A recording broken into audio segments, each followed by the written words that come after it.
let's talk about Cyhawk. I mean, what a game that game came down to. What a kick from that kicker. Uh, I had Iowa to win and to cover. Of course, they would not have covered whether or not that kick was made, but here you are, picking Iowa State. I mean, what did you see that you liked from Iowa State down the stretch there?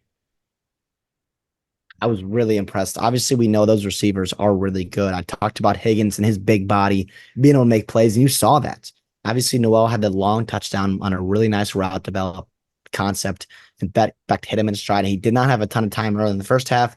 They didn't really run the ball well in the first half, and didn't really run the ball well in the second half either, but they did enough to get some things going. And all of a sudden, you saw a much different team in that second half. 20-6 run, right?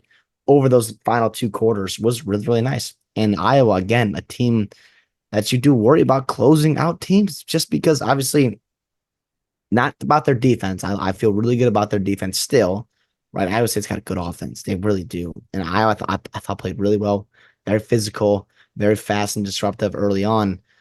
But just McNamara is not very good. And I don't know if it's him. Well, I do know it's him, but I know around them, I still don't feel very good.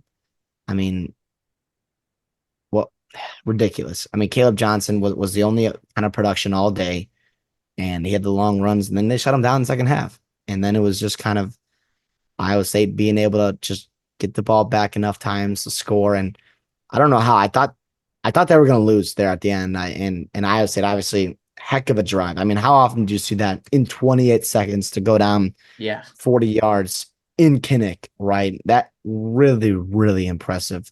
Really impressed. And by Iowa State, Matt Campbell, obviously looking forward. This is not a conference game, so it doesn't really affect either team's conference race. But for Iowa and their schedule, you would have loved that one because I think there's a lot of winnable football games and a lot of concerning parts that you saw where you've got teams with talented quarterbacks like Michigan State, maybe Washington, right? Dare I say Nebraska, right? Like you've got some teams there that I think can give you problems through the air that I thought Iowa State kind of exposed in that second half. And then for Iowa State, I mean, you look at their schedule and you see a bunch of wins or games that you feel good that they should win until November. And once you get to November, anything can happen. Obviously, long season before that, but good for Matt Campbell. And this was a series that Iowa has dominated last decade, right? Decade plus, right? And Iowa State gets a win here. Two straight trips to Kinnick the past 3 years and two straight victories for Iowa State.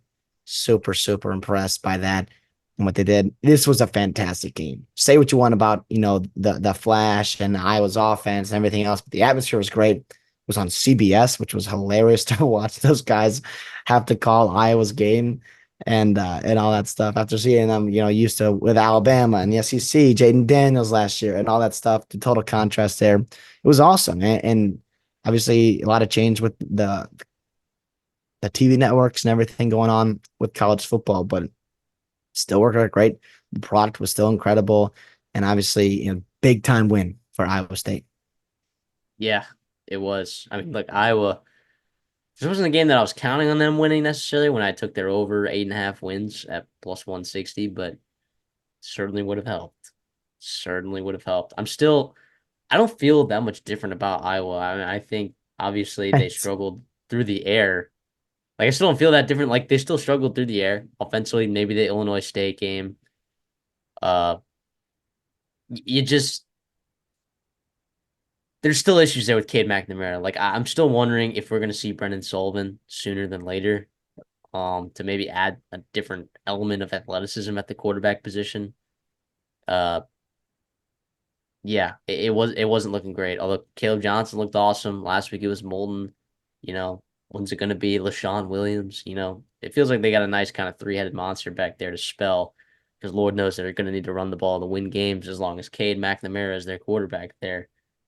Uh, yeah, Vanderzee didn't really do anything. Thought that he might be an impact player this week. Uh, Luke Lackey, 0 catches. So I still don't feel that different.